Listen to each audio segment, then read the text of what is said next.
The Bureau of Labor Statistics in 2001 forecast that by the year 2010, we would have a shortfall of 10,033,000 workers. Wow, that's a lot of people to be missing. To contrast that, and I'll get into more detail a little bit later, but in the late 90s, year 2000, we had a shortfall of 4,673,000 workers. Even if they're wrong, even if their revised forecast, which is about 8 million and change at this point, but even if that's correct, what that means is that we're in for a time that's twice as bad as it was in the late 90s. The late 90s, when all of us were so challenged to attract and hold on to the good people that we needed to get the job done. I saw a lot of heads shaking in this room because you know exactly what I'm talking about. You lived through it. Over the last week or so, I've been taking the headlines from my CBS Market Watch report and writing them down. And here's my list from the 30th of August to yesterday. August 30th, consumer confidence rose to 105.6, up from 103.6. Good news, right? 8/31, orders for factory goods down. However, orders for non-durables and the shipments of those non-durables were both up by 1.7%. Now, what's interesting is that the headline was the bad news. And that's because, folks, 3 words, 3 very important words for you to remember. Bad news sells. And that's why we're seeing this media frenzy around Katrina, by the way, is because there's so much bad news to report, the media is having an absolute heyday. But please remember that there are all kinds of very positive things happening all over our economy. It's just that they're kind of hidden behind the headlines of not so good news in some cases. So if I were to take the list from 3 months ago and read that to you, what you would hear is 1 piece of good news, 1 piece of bad news, 1 piece of good news, 1 piece of bad news. Now, the list that I just read for you had mostly good news in it. And what that means to me as a futurist is that we're beginning to see more consistent, very positive signs in our economy.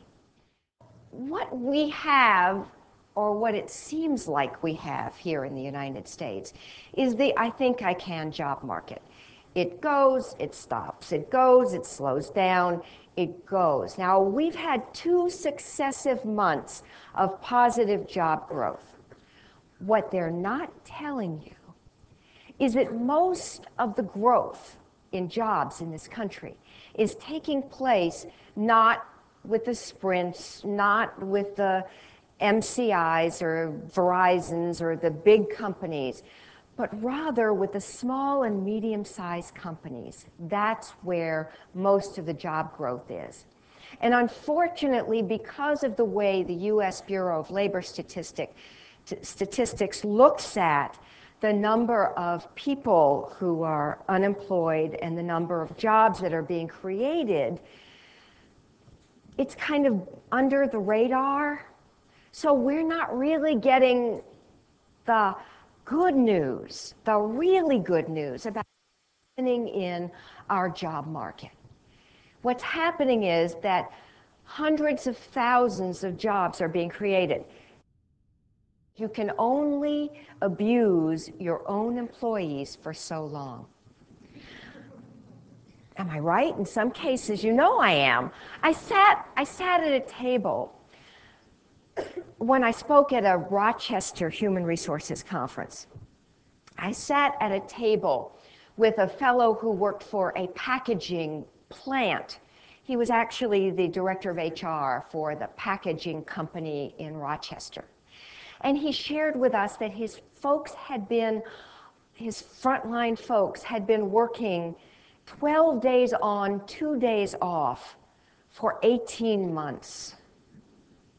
Now, admittedly, they were enjoying the financial rewards of that, but he was experiencing higher absenteeism, higher utilization of his health insurance, and it was not a good thing. He knew he had a problem. So the CFOs and COOs of corporate America, if you're in this room, you know what I'm talking about, are going to need to begin to understand that you simply cannot continue to abuse people. You know, we have in some cases 2 people doing the work that 5 people did before. And what's going to happen as more jobs are created, as our employees have more choices? As you may have read in the description, according to the SHRM and Career Builder study back in November of 2004, not so long ago, 75% of today's employees are either passively or actively looking for another position. Your employees, folks. Yes, even if you think you have low employee turnover now, your employees may be on Monster between 2 and 3 in the afternoon. That's when we know that Monster has the greatest usage, by the way.